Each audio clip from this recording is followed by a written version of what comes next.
shaking, your heart gets to thumping, your knees get to knocking. Who would have thought you'd have homework for deer hunting? Right. But hey, if you want to be successful at something, especially habitat improvements on a pine plantation, you got to know your shit. That's one thing for sure. We got a lot of difficulties that are thrown our way, but that doesn't mean that we just throw up our hands and say we can't do something, because now with science we realize that we can manage for antler production just based on age and nutrition. So the excuse of, genetics are it, and we don't have the good genetics, so we can't have Boone and Crockett deer. Well, I think that's just bullshit now. So let's do it. Concur, 100%. Let's start the project and see if we can make it happen. That's right. We're about to do it right now. What is today? March what? 8th?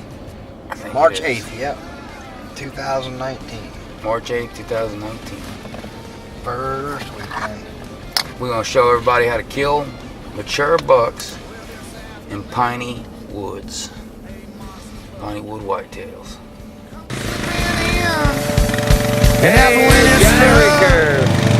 That boat felt like it weighed 200 pounds.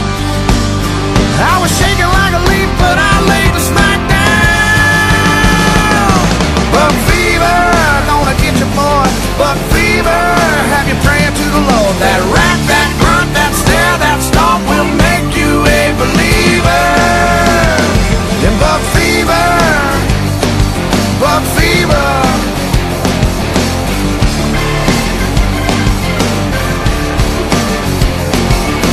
Sweat it out. See, GT, in the last 20 years, the land has changed drastically out here. Yeah, well, all it's been is that, we're not wealthy landowners. We're like regular people. We lease our hunting property. And with that being said, timber management's out of our vocabulary. We can't use it. But one thing we can do is make sure that we can increase our browse levels, and that's the number one thing we have to do for nutrition. Right, exactly. And you can see that's why all the deer hang tight to these bottoms, because that's the funnel. That's all our funnels. We're going to show y'all a chart later on with all the funnels we have on the property, showing where all the deer crossings are. And that's where each of our spots directly are. You can see with the drone. The thing is, we're really lucky in a sense that we get so many diversifications of habitat due to the timber harvest. They're coming in and they clear cut. Look at the size of that clear cut. Yeah, it actually keeps it real. It does. It really does. But the thing is, look at the diversification. You have so many different types of habitat that link together. Right. And that's the key. And our job as managers, as land managers, if we want to do successful things on a pine plantation, we have to adapt. Right. We have to say, what is our stable point on the property? Right. And the stable point are these SMZs, stream side management zones. Exactly. Be ready to always basically go from hunting lock-ons, climbing stands, to hunting a shooting house in the middle of the clear cut, or getting on the ground to hunt the clear cut, because the loggers took every tree out in the area, which really upsets people sometimes. But if you're educated and knowledgeable to white-tailed deer and how they travel their same paths every year, they're creatures of habit, and if you really understand them, you'll really understand why this makes such a productive area. So we have naturally great bedding. In the South, from here to them South Carolina, there's basically anywhere the deer want to bed, they can. But it's not huntable. Those pine thickets, they get so thick and so nasty and so burly. Yeah, there's safety and they can produce a large deer density, but the nutrition gets stunted by production timber.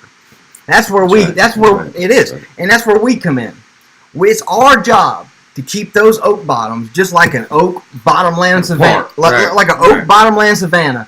and not so much apart, but because you want natural browse and you want early successional growth throughout the entire thing. Right. So if we let it get choked up by these invasive species, these hickories, these bloodweeds, all that nasty undergrowth, hardwood saplings, all that stuff does is block out the sun, and you get nothing at the deer's level. Right. So exactly. If there's problem, that's why people say you can't have big deer in Piney Woods. That's not true. It's not true. But it takes some work and it takes some effort. And we're going to show you all how to do it, because we got a bobcat we're taking in. We're going to use that basically this is going to be about claiming back our areas and our crossings and reclaiming the areas. That's what this is about. It's not necessarily planting big beautiful fields of unnatural growth. This is mostly we're trying to tap into the natural growth for the deer. Yeah. Natural browse, increasing the browse levels. But not only that, our bottomland sites are the most fertile sites we have. And because our soil quality is not the worst, but it's not near ag land. It's not ag land anywhere. Right. I mean, there's not ag within 100 miles of us. Right. But it doesn't mean that we can't do simple things by unchoking those bottoms. And yeah, we're gonna plant some summer forages. We're not gonna say that soybeans and cowpeas and partridge pea. And we're gonna get into that. All that stuff. Topic, but this is mostly right. Exactly. Right. That's supplemental nutrition. Right. But we have to have a good base starting out number one. Right. And we do that by increasing browse levels. We can't touch the pine trees, but what we can do is we can make our creek bottoms the most productive creek bottoms in the area, and reclaim our areas. Yeah, right. That's the main thing. We have access. We have huntability. Right. We're gonna show you how that hunting big deer on a pine plantation is possible. Stay tuned to us here at Piney Woods Whitetails. Thank y'all. Don't forget to subscribe. Subscribe, man. Subscribe. Piney Wood Whitetails.